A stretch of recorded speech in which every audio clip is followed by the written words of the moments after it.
Discuss in pairs and write your points below.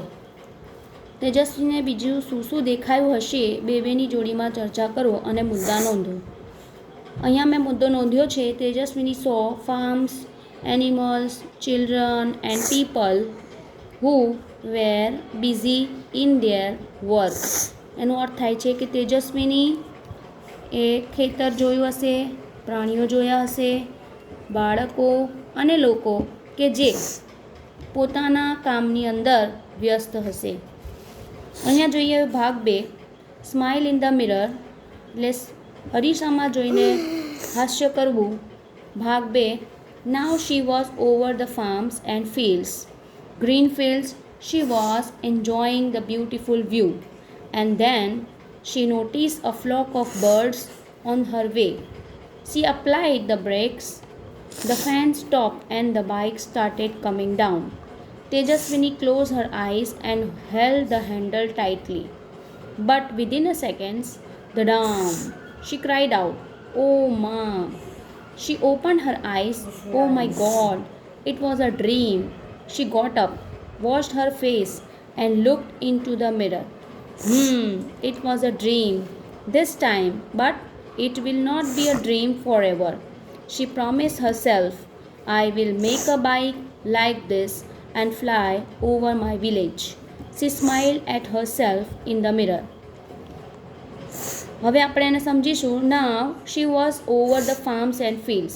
એટલે જ્યારે bicycle ઉડાવી રહી હતી ત્યારે ત્યાં ક્યાં પહોંચી? ખેતરની ઉપર પહોંચી. ગ્રીન ફિલ્ડ્સ, લીલા લીલા ખેતરો.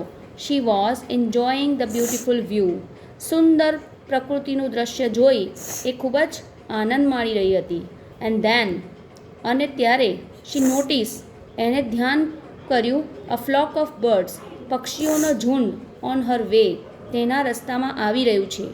She applied the brakes. એણે પક્ષીઓના ઝુંડને જોઈને અચાનક applied the brakes, બ્રેક મારી. The fan stopped. પંખો બંધ થઈ ગયો. And the bike started coming down. અને બાઇક ધીમે ધીમે નીચે આવી રહ્યું હતું. તેજસ્વીની ક્લોઝ હર આઈસ. આ જોઈ તેજસ્વીની ડરી ગઈ અને પોતાની આંખો એણે બંધ કરી દીધી. And held the handle tightly. અને સાયકલનું હેન્ડલ જે ટાઇટલી પકડી લીધું.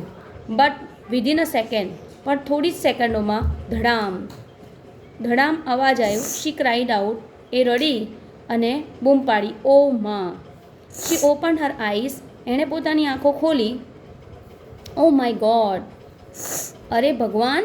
It was a dream. આ તો સ્વપ્ન હતું. શી ગોટ અપ. એ ઉઠી ગઈ. Wash her face.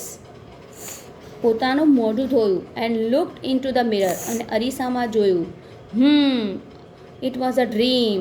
અને કહ્યું, આ તો સ્વપ્ન હતું. ધીસ ટાઈમ, આ વખતે આ તો સ્વપ્ન હતું. પરંતુ it will not be a dream forever. પરંતુ તે સ્વપ્ન હંમેશા માટે નથી રહેવાનો. She promise herself. તેણે પોતાની જાતને વચન આપ્યો. પ્રોમિસ એટલે વચન આપવું. હર સેલ્ફ એટલે પોતાને. I will make a bike. હું પણ એક એવી બાઇક બનાવીશ લાઈક ધીસ અને ફ્લાય ઓવર માય વિલેજ. અને મારા ગામની ઉપર એને ઉડાવીશ. શી સ્માઇલ. એ હસે છે at herself in the mirror. અરીસામાં જોઈને પોતાના ઉપર હસે છે. અહીંયા પાઠ આપણો પૂરો થાય છે. હવે આપણે અહીંયા આગળ ખાલી જગ્યા જોઈશું કે કૌંસમાંથી જોઈને ખાલી જગ્યા પૂરવાની છે. પહેલી ખાલી જગ્યા છે તેજસ્વીનીઝ બાઇસિકલ હેડ ડેશ. તેજસ્વીની બાઇસિકલની જોડે શું છે? તો રેડ બટન છે. શું છે? Red button. Tejaswini's bicycle was dash in the sky. શું કરી રહી છે Tejaswini bicycle? In the sky. Sky એટલે આકાશ. આકાશમાં શું કરી રહી છે? ફ્લાઇંગ. ફ્લાઇંગ એટલે ઉડવું. પછી છે Tejaswini applied the brakes to save. હવે એણે બ્રેક શા માટે માર્યો તો પક્ષીઓના ઝુંડને બચાવવા માટે. Flock of birds. The flying bicycle was only a dream. તે જે ઉડતી બાઇસિકલ હતી એ ફક્ત ને ફક્ત શું હતી? સ્વપ્ન જેવું હતું. Tejaswini cried out because she came down from the sky to land. એટલે તેજસ્વીની ક્રાઇડ એટલે રડે છે.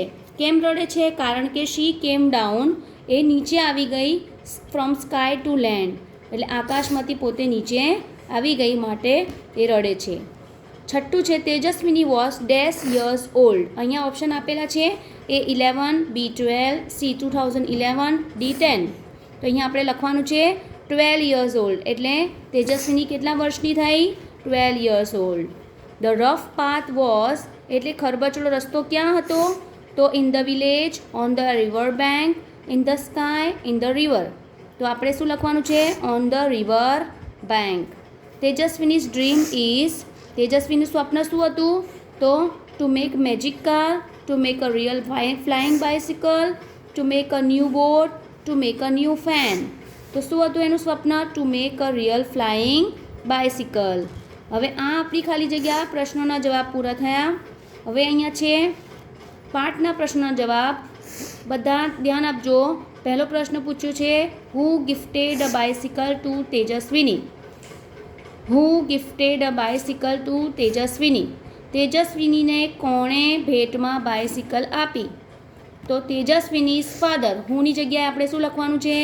Tejaswini's father gifted a bicycle to Tejaswini.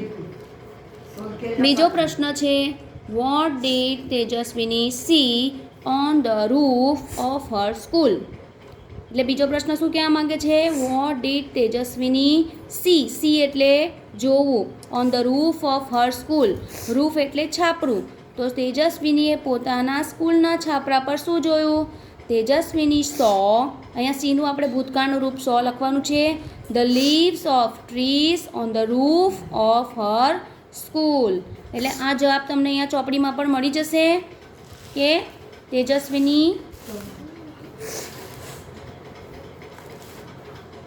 Saw many leaves of trees. અહીંયા લખેલું જ છે, આપણે ખાલી શી સો. તો અહીંયા Tejaswini saw many leaves of trees on the roof. અહીંયા જવાબ આપેલું જ છે ચોપડીની અંદર.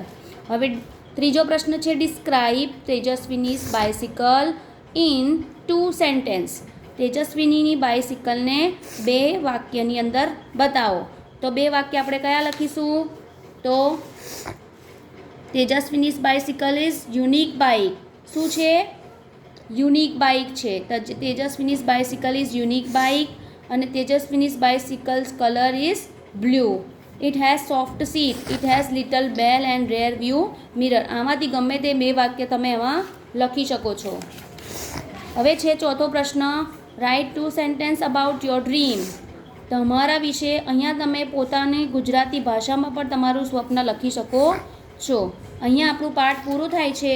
બરાબર, બધાએ પોતાની નોટબુકમાં એક્સરસાઇઝ લખી, ફોટા પાડી અને પછી મને સેન્ડ કરવાનું રહેશે.